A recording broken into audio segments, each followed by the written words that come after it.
Welcome to Creator Upload, your creator economy podcast. I'm Lauren Schnipper. And I'm Joshua Cohen. Lauren, Yes. are you getting out and about in your neck of the woods? Because I am just all over the place in New York City this week. I mean, tell me all about it, Josh. It's NewFronts week. I know we have an interview we want to get to, but I'm stoked to tell you all about the dog and pony shows that these platforms are presenting to major advertisers and media holdcos right here in New York City. I'm so excited. Particularly, I want massive sort of granular details on what you described, called me right after the LinkedIn party. And basically, we're like, Lauren, it's like the tech scene before the COVID. It's like, I was like, lobster tails. You were like, sushi station. And I was like, pissed I wasn't there, like beyond everything. Excited to get into that, Josh. And Lauren, I'm excited to tell you about it. Very excited to first get to an interview with Rich Bloom, Tubi executive, to talk about this TikTok Tubi partnership, bringing long form of TikTokers to Tubi. We're going to get all into it. Let's get right to it. Welcome, Rich Bloom, GM Creator Programs and EVP Business Development of Tubi. Welcome back to Creator Upload. Thanks, Lauren. It's great to be back. Oh my gosh. Well, I'm very excited. This week, hot off the press, you announced a really interesting partnership with TikTok, unsurprisingly, because of course, Kudzi, the famous Kudzi, is on your team, who was at TikTok for a long time. So, so it seems very innovative, but also like very natural, very excited. So can you tell us kind of the high level of what the deal is with TikTok? Yeah. So we just entered this partnership with TikTok. The idea behind it is we're going to collaborate with TikTok to choose creators to make long form series for Tubi. Okay. And then on TikTok, using Spotlight and other marketing tools they have, we'll actually collaborate with the creators and with TikTok to promote those shows. Okay. So it's really exciting. It really comes from success we're seeing with short form creators from TikTok on Tubi. So as we talked about when I was on the show months ago, we really started with a focus of working with long form creators who are already in that space where we could help elevate them. And now we always intended that a second step would be to focus more on in addition to that, helping short form creators who we thought had the tools to do it, make the transition to long form. And we have like a couple of amazing examples of TikTok creators on I was going to Tubi. say, what is the examples of TikTok creators on Tubi? Yeah, tell us. Yeah, so one great recent one is Keelan Campbell, who's this creator whose primary home is TikTok, made a feature film with us as part of the Studios program, which is something we had launched in 2024, where we helped short form creators make long form content. It was really a pilot where we made 4 projects. Keelan's was the last one, and it's a full-on movie called Terri Joe, taking popular characters from TikTok and turning it into a full feature-length movie. And that movie has been amazingly successful. It launched at number 8 on the Illuminate charts for streaming originals. And he really brought his audience. And the interesting thing there is, he's big on TikTok, but by a lot of, the numbers aren't these crazy numbers that you see. He's got about 3 million followers on TikTok. Sure. But they're really passionate, engaged fans. So his fans came out in droves to watch it on Tubi. And then it also really connected with our audience of over 100 million monthly active users. And we brought a lot of new fans to him. Sure. So there is that example. And then one other example of something that we just recently announced but isn't live yet is a new series with Nabella Noor, who's I would say is sort of like a millennial Martha Stewart, who has been really focused on short form content on TikTok, has this really passionate built-in audience. And we just announced that we're going to do her first long form series exclusively on Tubi. So we had seen this talent and we had seen success with studios. And this is really an effort to create a more scalable way for us to help TikTok creators make that transition from short form to long form. Okay, so I have so many questions I want to dive into. So with Keelan Campbell, you were saying that you're seeing this major success with his sort of longer form content. But like you said, it's not like he has the most followers on TikTok. So what were the indicators such that you thought that he was somebody who had this engaged audience? And I bring this up on the heels of just being at SOCOM, where I moderated a panel, all about affiliate, and consistently, and I wouldn't just say just in my panel, but consistently, everybody there, I would say the drumbeat was like, subscriber count doesn't matter. It's engagement of audience, right? And in fact, I would argue that they would say that TikTok is not is arguably not an indicator of success on TikTok, not an indicator of whether or not you can convert, because what you're really talking about is conversion, right? And so, what made you feel like he would be somebody that would have this engaged audience? Like, what were the indicators? I would say it was a combination of qualitative and quantitative factors, right? So on the quantitative, it was, and this is in general the way we're looking at creators, and I agree. It's in some ways it's more straightforward on YouTube than TikTok. But we're really looking at engagement. We're looking at reach, right? Like you said, for us, the subscriber number is sort of like an initial, very top line filter to give some directional information, but we're really looking at views, comments. We also are able to tap into our social team to look at mentions of the creator across different social platforms and even outside of social. So, and we're also looking a lot at the trajectory. Sure. And looking a lot at creators where their reach is really on the rise. So we saw all that with Keelan, and then his content also was just hilarious and really strong. So we also just qualitatively saw that. You like the content was, I mean, because this is like, by the way, what you're talking about, and I'm going to put words in your mouth, is like, the content's got to be good. Just because it's popular, it might not make sense for a long form. Like, is this somebody who's like talented, has talent and could be good? So are you guys providing the development resources to develop the projects, like in-house at Tubi, or how does that work?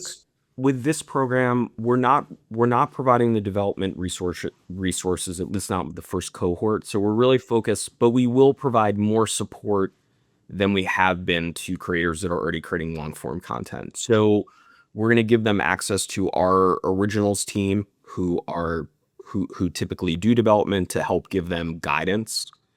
And we're going to give them support through our internal team, who typically make originals, to give them advice and will be there for them. But we are choosing creators that we feel have the ability to make the leap into long form. And then for things that do really well, our program in general, those creators might have the opportunity to take the next step of potentially do an original with Tubi.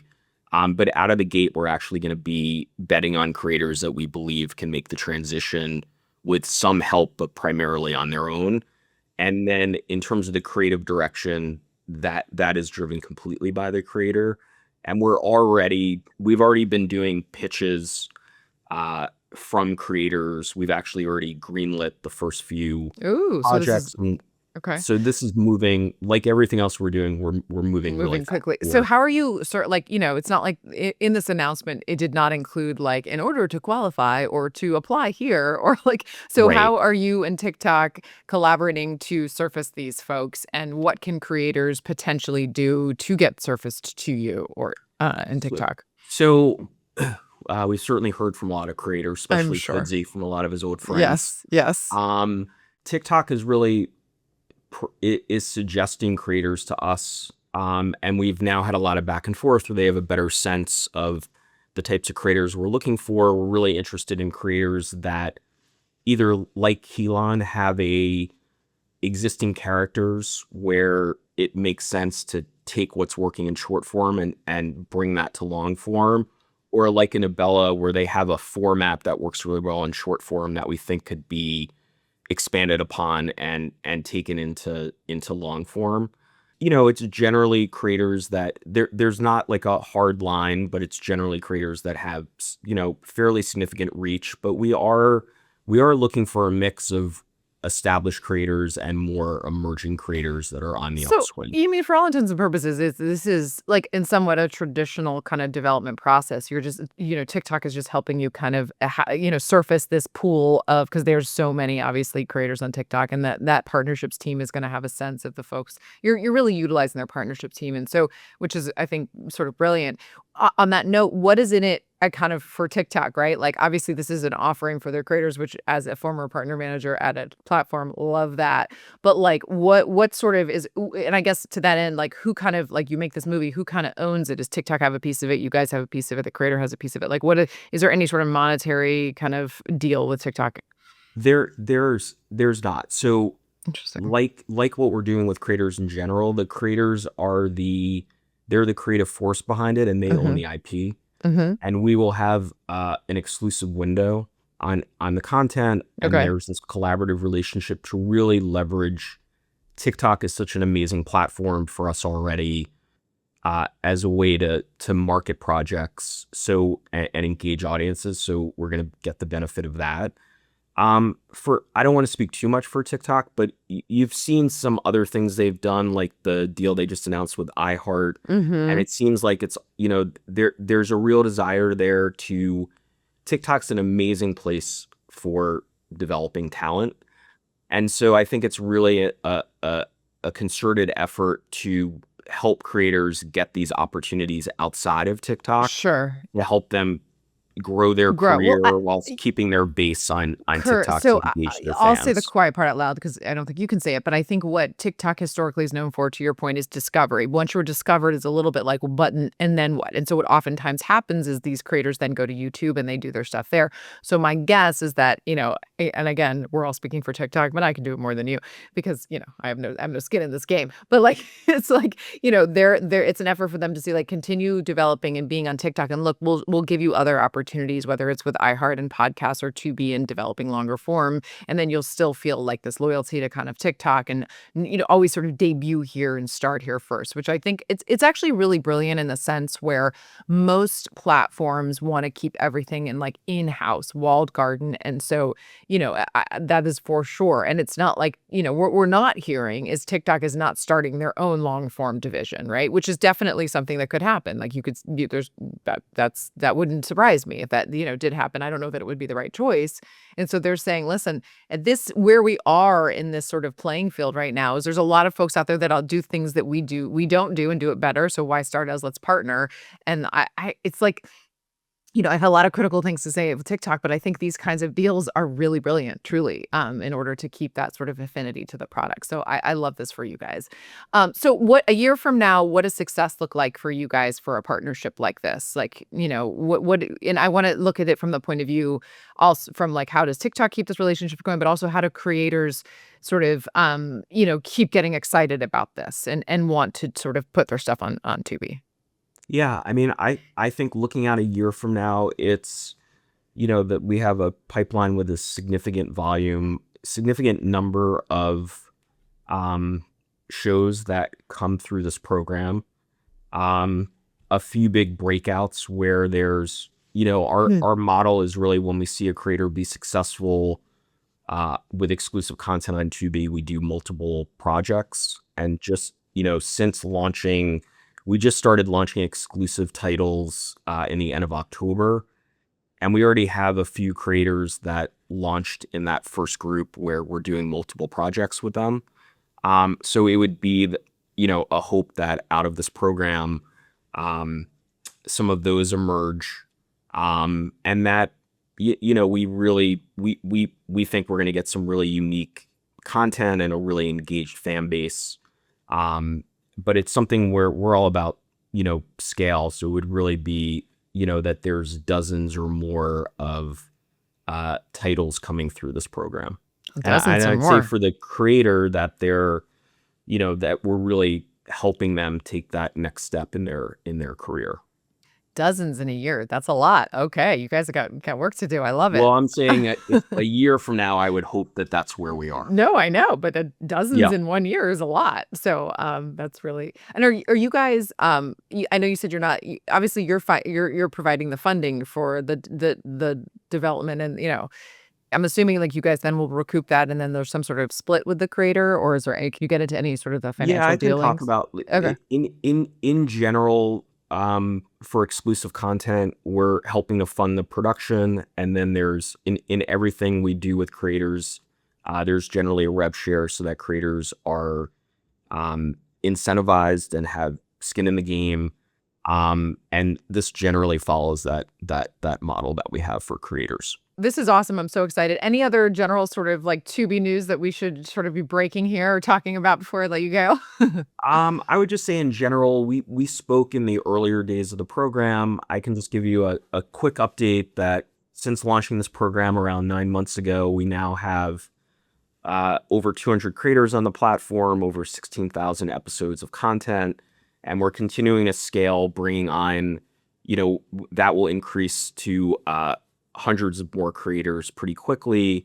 And we are also, when we last spoke, we had, I think, our first couple of exclusives that had launched or were about to launch. We've now launched almost 20 exclusive series and movies, with dozens coming over the next few months.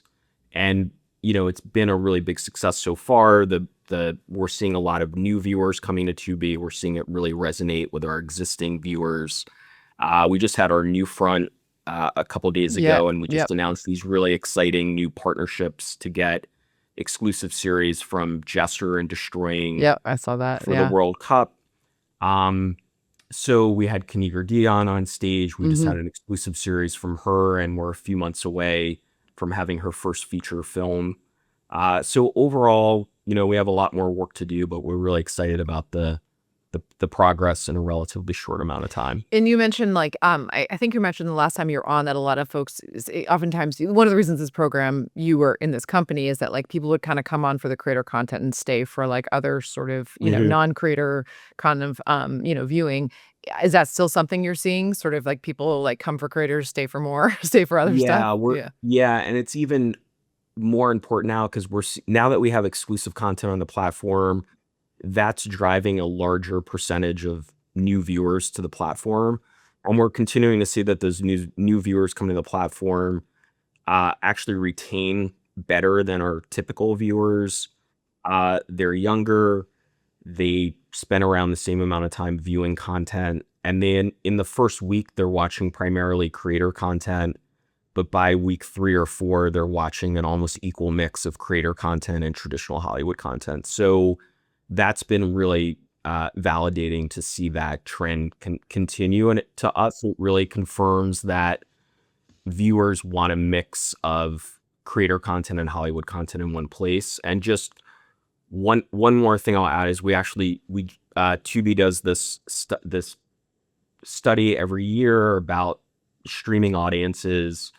And two of the things that really stood out for me on the creator side was 63% say that watching creator content on a streaming platform feels no different than watching a TV show, and 67% say creator content feels more original than traditional TV. Wow. I think to me, what this says is that media is media, and that if you are not, so to me, it's not about and we're getting there. We're not quite there, but we're getting there in the sense where this is a spoke of media. So if you are a media company and you are not working with creators and developing content, you're simply just missing a leg on the stool at this point. It's not about not doing quote unquote traditional. It's about doing a mix of it. And then, thou that shall not be mentioned, YouTube is the fastest growing surface for YouTube is connected TVs, which is a huge thing that still people don't necessarily realize. And so to me, what that says, again, content is content, media is media. You've got to have all of it. We want all of it. And so I think it's just, to me, what I find really fascinating and just about what you guys are doing is the success is very valid, but your timing is really perfect. You know what I mean? You could not be doing what you are doing right now 5 years ago. There just wasn't enough kind of maturity, I think, in the creators out there to do these kind of projects, to do this kind of development. Because, by the way, we saw folks try it. Platforms tried it. Other independent platforms tried it. It's not necessarily that they were doing it wrong. It just wasn't the timing. You guys are doing this at the perfect time. So and your strategy is brilliant and you guys are great and the whole thing, your platform is amazing. But you know what I'm saying? It's just sometimes it's about right time. That timing sometimes has a huge, piece of it. And it's it's really fascinating to me because I will say this for myself, I've been a little bit ahead of things too early. My story that I've told 95 times, I'm going to tell it right here, was that I was at, VidCon with Shane Dawson, call it in 2011, 2012, saw a selfie stick for the first time. I was like, oh my God, Shane Dawson, who I would argue is the Mr. Beast of his day, who I was his producer and manager. So I, through channels, get on the phone with Canon to say we need to do a package of a camera package for this cohort, right? A selfie stick, a shitty camera, just put it together. And they were like, we don't service. No, we don't do that. And instead of pushing, I was blaming myself. Instead of pushing and being like, no, you're wrong, I was kind of like, I guess I'm wrong. Like, I'm not the expert here. Cut to a couple years later, Canon has the biggest booth at VidCon, right? Now, I have since cut myself a little slack, because the truth of the matter is it was too early. The only way I could have done that at that time is if we did like a Kickstarter and developed our own thing. It was too early. And so, I'm brilliant is what I'm saying. I'm just a little ahead of my time sometimes. You're too brilliant for your own time. Too brilliant. Brilliant and good timing. You're winning. Okay. Yes, the timing is really good. Things have changed. I joined Tubi in April of last year, so a little bit less than a year ago. Yep. And just in the time when I started talking to Tubi a few months before I started until when I started, that was when NewFronts started happening, and there was suddenly this huge shift where every streaming platform to some extent was starting to work with creators. 100%. For now, our value proposition, our approach is still unique, and we're really conscious about the timing is good right now, but like we're continuing to really be focused on moving fast and I think it's smart. Continuing to expand on the initial position we've staked out, and we still have a long way to go, but really excited about the progress so far. Well, I am excited too. Rich, thank you so much for coming on, and everybody go check out all the Tubi content, the Tubi creator content. Thanks, Laura. All right, Josh, that was awesome. I am excited to take him up on and see if he is correct in his prediction of they're going to have like a dozen of these kind of things going on within a year. I'm like, that's a lot. But I believe them. They're moving quite quickly. Announced this deal with already some things in motion, which is always the smart thing to do. And we'll see what happens. All right, Josh, it's your time to shine. It's the moment we've all been waiting for. Give us your detailed graphic NewFronts takeaway. I mean, they're NewFronts from everybody and their mom is doing a NewFront these days. I should do a NewFront, just me. LinkedIn, Meta, Tubi, Google, all the things.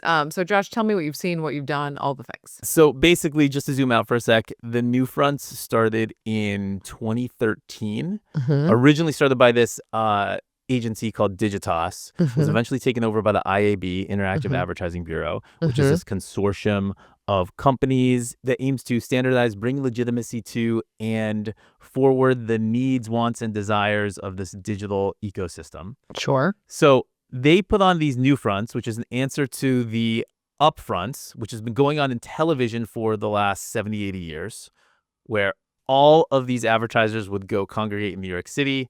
The platforms, or back in those days, the networks would have this big dog and pony show where they would bring out their biggest stars on stage. Parade is probably the right word. Parade it. Thank you. Parade out. I was searching for that. And then advertisers would be like, oh my God, Seinfeld's amazing. I want to spend X amount of $1 million on NBC this year. So traditionally, like 75, 80% of the television budgets for the year were decided within kind of that 2-3 week time frame in and around the upfronts. When digital video started becoming a thing, they're like, we need an answer to this. We can do this too. We're starting to get major budgets. So in 2013, this started. And initially it started as this time of the year where these digital platforms would have their own parade of their famous celebrities and stars that they were doing programming in and around with the hopes of getting sponsorship dollars invested into those different types of programs. That like didn't work too well. I think just it was too early to say like, hey, these digital creators are creating these digital shows and you should be a part of it. Just the audience wasn't there. The market wasn't ready for it. Sure. So it's transitioned now into some of that, but way more so. I'd say 95% of the announcements that are coming out on stage at these different NewFronts events are about new ways that advertisers can engage with the platforms. Right. New types of advertising units, new ways that brands can show up in and around content. So it's like product. It's almost like product announcements, a lot of it. Totally. It's product announcements geared towards the advertising ecosystem. 100%.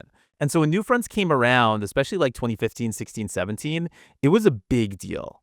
These different platforms would spend a lot of money at these events to make these advertisers happy, to entice them to come. I remember I was at an AOL NewFront. This was like 2013, 2014, where Tim Armstrong gave away a car to someone in the audience. They also had these huge concerts on a pier in New York City. It was so big that even at Tube Filter, we would cover the NewFronts events and write articles just about the food at these I mean, I'm different just, again, parties. we'll get to if we could get to the LinkedIn party, I think we might need an article on that. Go on. And that, by and large, doesn't happen anymore. Hasn't happened for the last several years, especially post-pandemic, especially in this era where lots of these big tech platforms are having different rounds of layoffs at different times. They don't want to throw a big party in the face of that. Sure. But now I feel like with this idea that's permeating culture too, and it's just in the zeitgeist of this like return to IRL, and people want to do big events again and have community and be around one another, it feels like it's way back. And that's manifested in a few different ways. One is LinkedIn had its after party at Tao, which is this swanky bar. I feel like, I mean, last time I was there was 15, 20 years ago, but I'm out of the target demo by far. Yeah, it's like like in the early aughts, it was like Asian fusion, like it was like French Asian-y fusion, giant warehouse restaurants like Tao and what were the Budokan and like all so of the, like so hot, like the place to go. Yeah, it's funny. Tao has come up a little bit, not just in this party, but like somebody else was telling me they went to Tao in New York. It's kind of having a moment again. I feel like totally. It's at the Maritime Hotel. It's in a great location, and LinkedIn had a baller party there. Sushi bar, pot stickers, great, lo mein. A day later, TikTok had their NewFronts event at the Ziegfeld Ballroom, where Lily Singh was a host. And that's an unexpected choice. Totally unexpected choice. TikTok event, yeah. And she initially came out with a lot of energy that I think the advertising ecosystem wasn't ready for. But within the first 5 minutes, I think totally won everybody over. It was very cool to see. Google had their NewFront at their Pier 57, which they own, which is next to their office building in Chelsea in New York City. YouTube is having their NewFronts there too. So it does feel like there's an up-leveling of the in-person experiences for all of these. And these organizations are willing to spend some more dough, especially than they have in the past couple of years, to get advertisers to these events and make sure everybody has a good time. And in terms of announcements, I feel like the overarching themes of all of these is basically like every platform says we're the home for culture. Cultural moments happen on our platform. Google says that, YouTube says that, Snap says that, TikTok says that, Meta says that. And they say you can find culture and culturally relevant themes, ideas, and community on our platform. And here are the multitude of different ways to tap into that from an advertising perspective. We'll give you the ability to have your ads alongside the creators you want, that are popping just at the time you want, that are trending around the tentpoles of the year that you're most interested in. One of the other themes is creators in this too, and giving brands the ability to put their content and partner with creators in ways that they have before, but they're making it easier and up-leveling it now. YouTube, for instance, introduced this whole new YouTube creator marketplace where they're giving advertisers and marketers the ability to query which creators they should partner with through this real language search powered by Gemini. And YouTube says it's giving marketers the ability to search for these creators by like different parameters like tone, subject, aesthetic, and audience. That seems to be a theme throughout all of these different platforms too. And one more big takeaway from this, Lauren, is I think everybody's really interested in the ability to enhance your shopping experience, especially on televisions. So Walmart wants your TV login to be your shopping login. Samsung is putting an add to cart button on your remote powered by Amazon.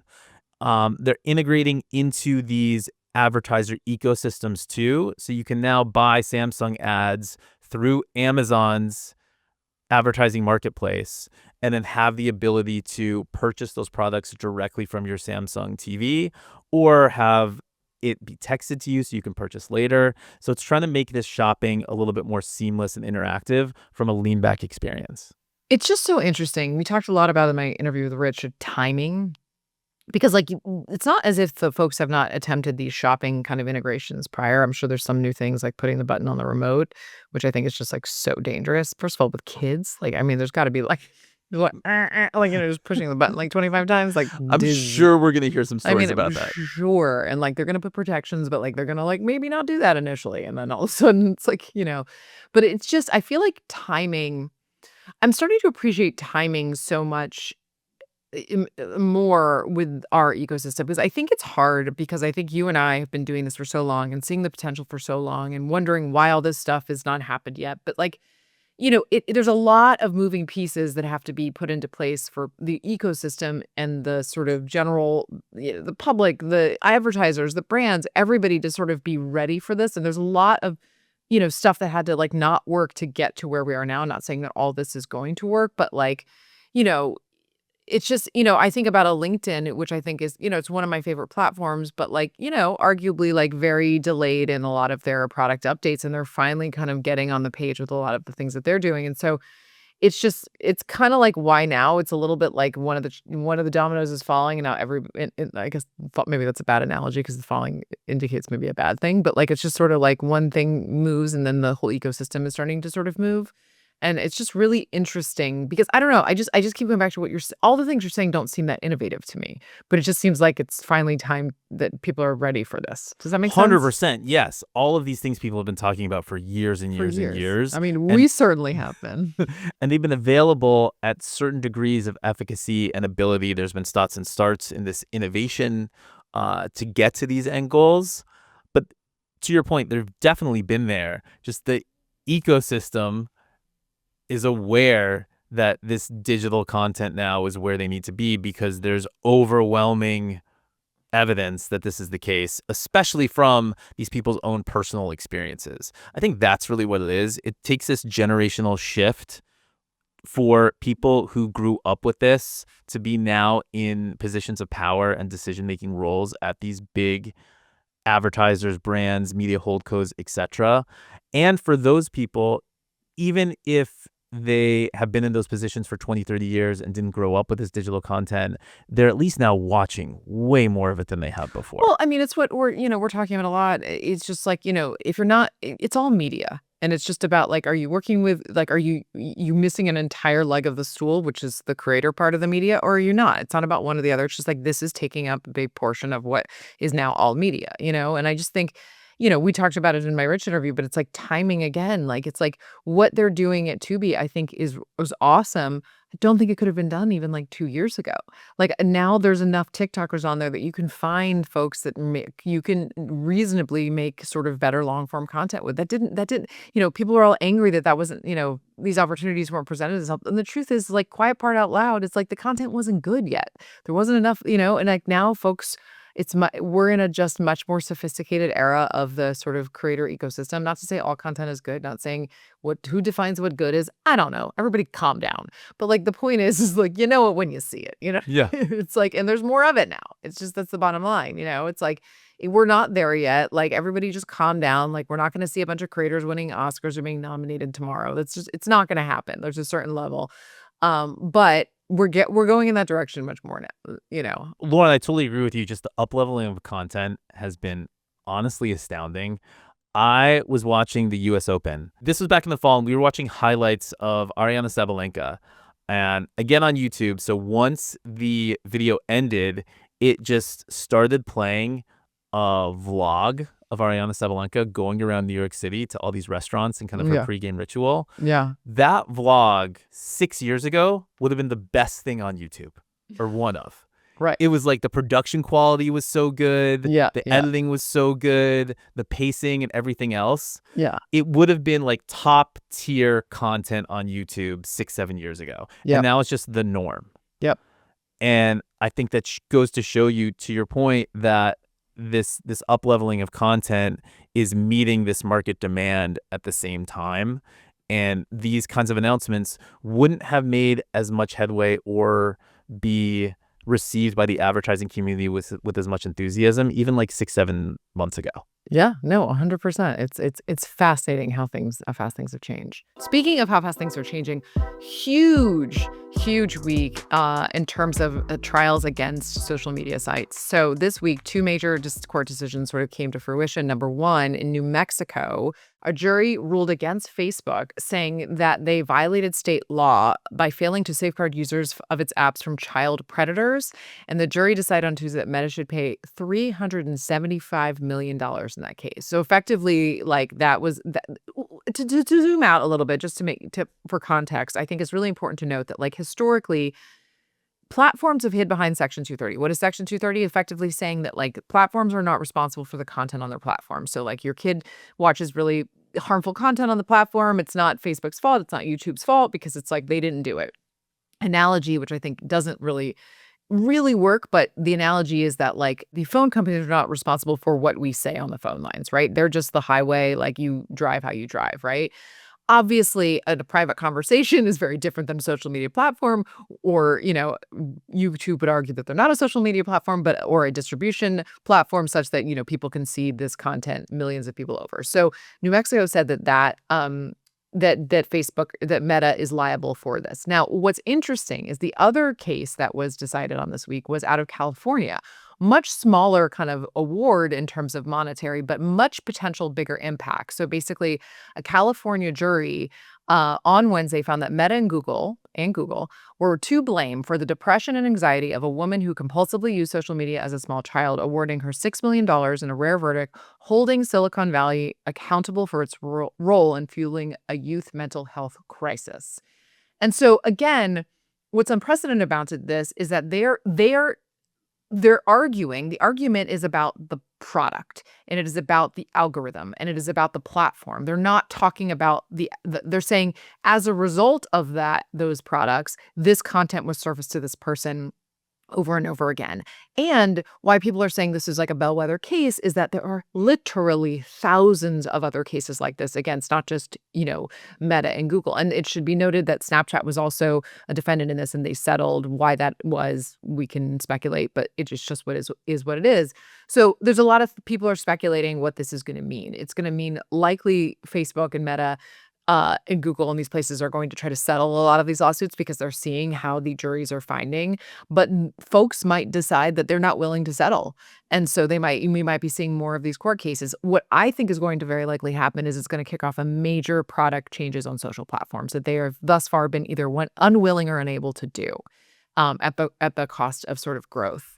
I think something else to note is that like, I was talking to somebody about this, and the woman who sued, her full name is not been revealed, but she's like roughly in, I think, her early 20s now. And it's like, she talks about how she was on, I think, YouTube since she's 6, Instagram since she's 9, which is, by the way, you're not supposed to be on these platforms at that point, which currently the platforms are not, even though they say that this is a rule, they're not accountable for enforcing this rule in this country. In other countries, they are.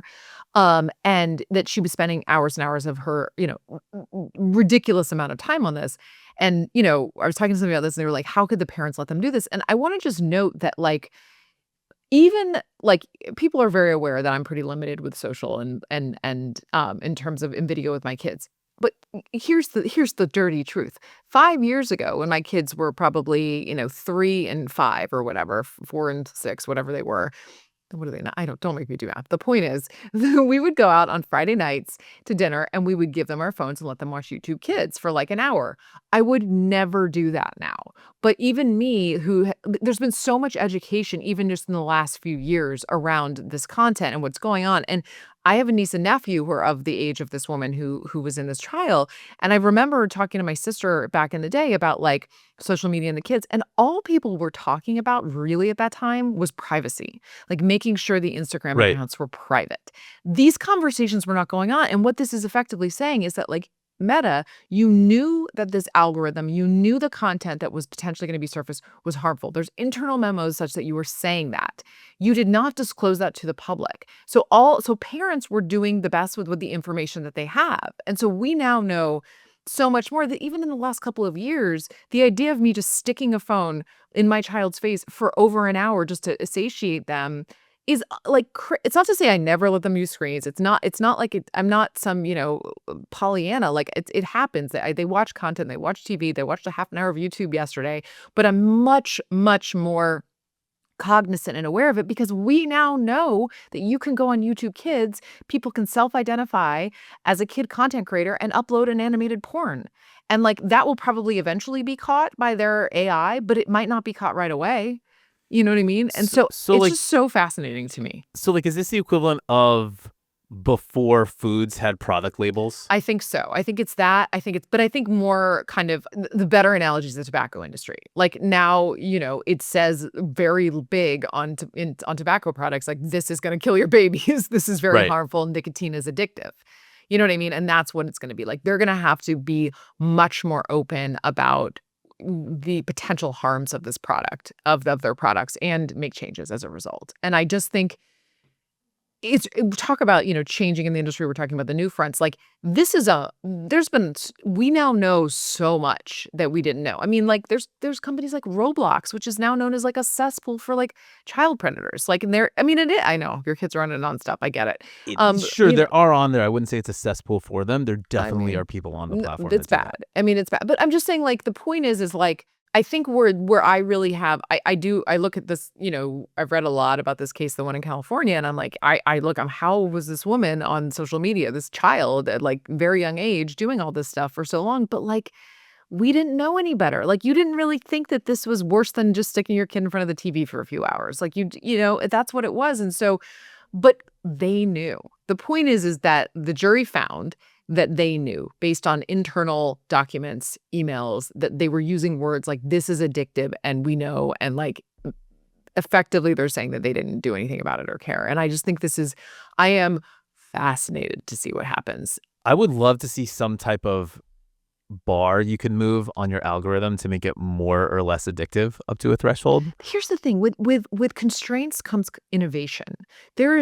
They can do 1,000 things. Once these platforms internally say this is a goal, they've got the smartest people in the world working at these places, for better or worse. They can do anything you want. Have they built the things yet? Not really, but they can. You know what I mean? Right. And so I'm excited to see it because the truth of the matter is there's a lot of really great content out there that I wouldn't mind my kids watching. There's a lot of great YouTubers out there that I very selectively am like, okay, you can watch Jesser, you can watch Mr. Beast, you know what I mean? Like, right. I'm not mad at, like, I love Mark Rober, huge fan, we know, fangirl over here all day, every day. But like, I don't trust the platforms to surface the content to my kids at this point. I have to be on top of that right now. And I'm not having fun. It's not fun. I think if there was some instance where people's watch periods on these platforms decrease, their like viewing session time decrease because maybe they were a little bit less addictive, maybe the advertising rates would go up. People did pretty well on TV for about 100 years. Yeah. You know what I mean? Like who knows? I just think it's actually really exciting because we're going to see platforms being held accountable, forced innovation, people being more educated, not being flippant. And this, by the way, the next phase of this is going to be ed tech. Like, ed tech has invaded our schools during COVID and convinced all these school districts that like every kid needs to be on an iPad nonstop, which is like categorically not true. The data is showing they learn better from books, and like that's going to be like the next wave. But this is like very excited, and I'm very heartened by it because I still have young kids who don't have phones yet, and hopefully like a lot of this stuff is going to be like in a better place by the time that they do. Fascinating. Excited to see what happens as a result of this. Obviously, they're going to appeal. We'll see how that goes. All right, Josh, this was a lot. I think we've done it today. Lauren, I think we did too. I'll see you just trying to calculate exactly how old your kids are. And if not doing that, next week on Creator Upload. That was funny. Today's show was produced by Lauren Schnipper, Joshua Cohen, that's me, and Adam Connor. It's edited by Adam Connor too. Original music is by London Bridge. You can check him out on Instagram at London Bridge Music. Make sure you subscribe to Creator Upload right here on YouTube, on Apple Podcasts, as well, Spotify, or wherever you're listening. While you're there, give us a rating and leave us a comment. If you want to talk, hit us up at info@creatorupload.com. If you like our show, recommend it to a friend. If you love it, just tell everyone. Thanks for listening to Creator Upload, and we will be back next week.